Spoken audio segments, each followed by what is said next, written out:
kuki mamoy mafam dadi aikoina satpa yade jet photna su makoi mafam dadi satpa yaroi asum bade jolem ni ba aduga makoina hangat handa gari thauduna chatliba khotliba free da chatliba sidi kanana athing ba pibi bage free zone oina chalapa matamda aphapata kaigumba tholakpa taraga di state force amadi central force amadi india government asigi daita makoina pugadabani amadi aramai tengol isa singna lawriba thaudang khudima aikoin mama oibe aikoina saruk yagani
aikoina ngarang dagi chathajaragniba ban asi imphalda arambai tengol gi commander asem kanan hairiba mahak asi central force amadi state force na hajin bikhibaga loinana ban asi chathabani karigumba arambai tengol gi isasingna lawriba thaudang asi me 3 tagi hauna ngasi phawbada laipak miyam gi damakta ima laipak gi damakta thawai kathoktuna mateng kaya panglai adubu mateng panglaklaba matungda security force central force kaya gi su moina mateng pangduna lai punamaki loina duna la aba matungda piar laglaba matungda piar sigi matungda khuju khulai punamaksu surrender tawduna khongot khare adubu adugi matungda hauji masada karigumba amata pawa lairaktraba matamda makoina central force state force na thi duna aikoi gi arambai tengol gi asem kan phagi basi aikoi yamni yaningde aduna mahaku condition amata yaudana thadok pirau amadi arambai tengol isa singna lawriba thaudang khudima aikoi mama oibe aikoina saruk yagani haidna haijari aduga loina ngarang aikoi gi jiribamda thokiba bangi gamadi lainana kuki masa ani number 4 ga konana phaduna launa khongna ba thokiba adu aikoina ban adu leibagi khangbani ban adu leiramdaba taragadi akoi khangba ngamoi aduna takpadi kuki masa sing asi free zone oina aikoi gi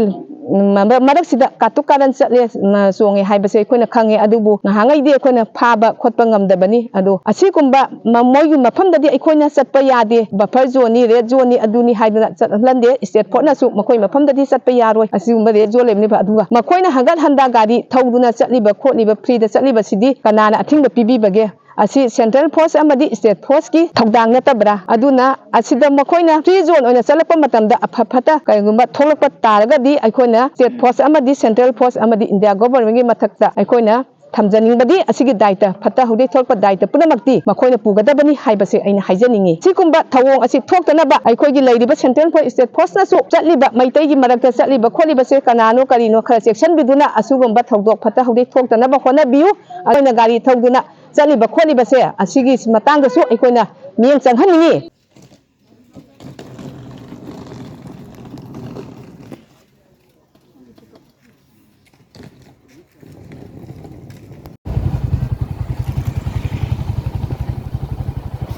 Bongen lan to pura mi itu kan tiket pendapat ni. Cakap lagi macam kurang kan. Jadi Siri bazaar. 好摇着嘛，一个东西。